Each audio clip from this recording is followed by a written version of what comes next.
찬미예수님, 오늘은 3월 25일 주님 탄생 예고 대축일입니다.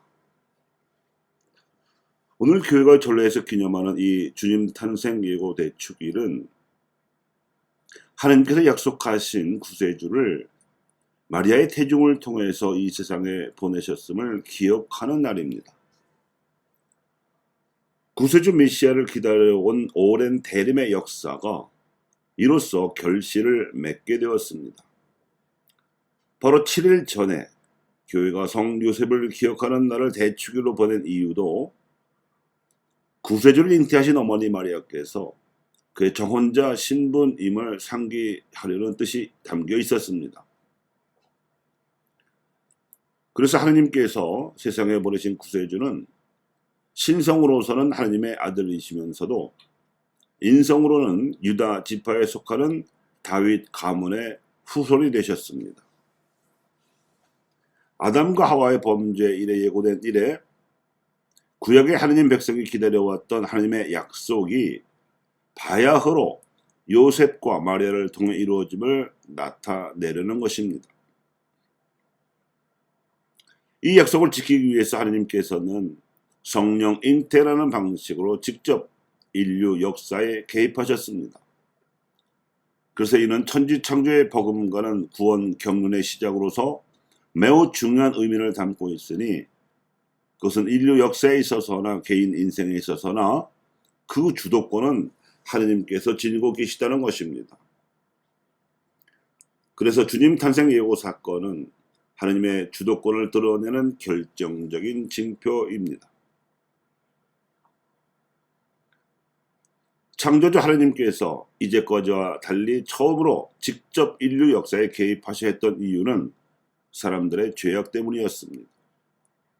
하느님께서 세상을 당신 보시기에 좋도록 창조하셨지만 사람들은 죄를 저지르고 타락하여 세상을 망쳐놓았습니다.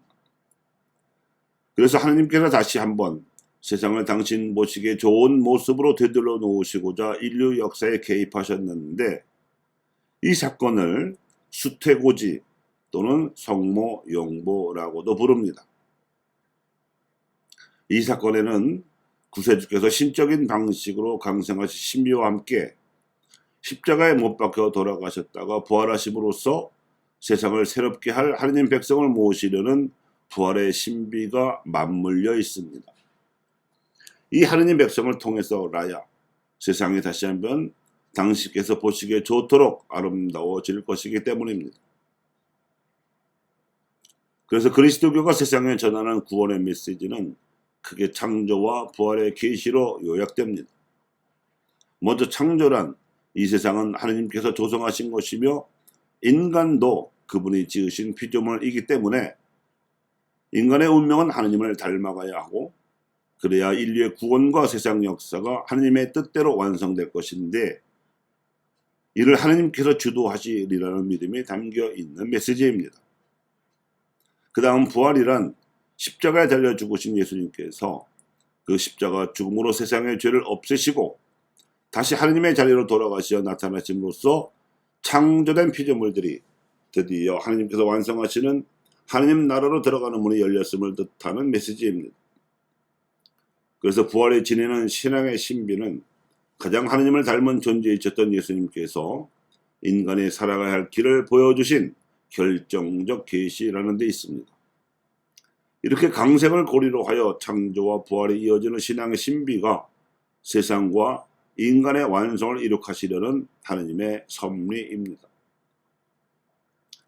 이러한 하느님의 섭리가 실현되자면 인간의 믿음과 실천이 반드시 요구됩니다. 섭리가 떨림이라면 믿음과 실천은 울림입니다. 성령께서 동정녀 마리아에게 구세주를 잉태하게 하셨다는 하느님 개입 사건에 대한 믿음은 기본이고 사탄의 또 다른 유혹에 빠지지 말고 하느님의 뜻에 따라 인간의 존엄성을 실현하려는 노력이 필수입니다.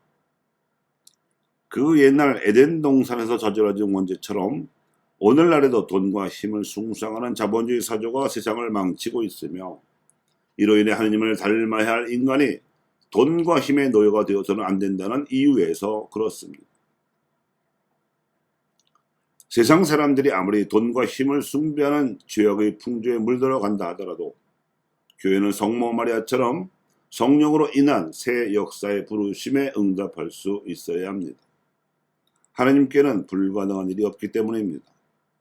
사랑에 있어서, 진리에 있어서, 또한 정의와 평화에 있어서 성령께서 시작하시는 새로운 역사는 교회와 그리스도인들의 응답으로 구체화됩니다. 이러한 믿음 없이 그저 단순한 정의감으로만 역사에 투신하려는 어설픈 선의의 무신론자들을 깨우칠 수 있는 좋은 표양이 이 응답입니다. 말씀이 사람이 되시어 우리 가운데 계시도다. 새로운 역사를 이룩하기 위해서도 우리가 믿음으로 명심해야 할 바는 동족의 몸으로 구세주의 어머니가 되신 성모 마리아께서는 성령의 이끄심을 받으셨다는 사실입니다. 강생의 신비가 창조의 신비를 완성하는 부활의 신비로 이어질 수 있는 고리도 성령이십니다. 성령께서는 오늘날에도 하나님의 진리를 전해주시고 이를 알아듣고 실현하기 위한 온갖 십자가의 고통을 기쁨과 희망으로 바꾸심으로써 인간과 소통하십니다. 새로운 아담으로 오신 예수님과 그분의 정배로서 새 역사 창조의 협력자가 된 새로운 하와인 교회는 성모 마리아의 모범을 본받아 인류 역사의 시행착오와 부침을 하나님의 시선으로 바라보면서 이를 하나님의 역사로 완성하려는 노력을 기울여야 합니다.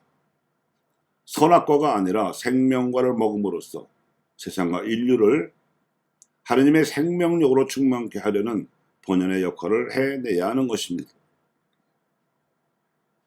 이렇게 성령 잉태와 동정 출산이라는 성모 영보의 작고 내밀한 천사의 전갈로 시작되었으나 예수님의 속죄 희생으로까지 증폭된 성령의 떨림이 이제 우리네 혼의 울림을 기다리고 있습니다.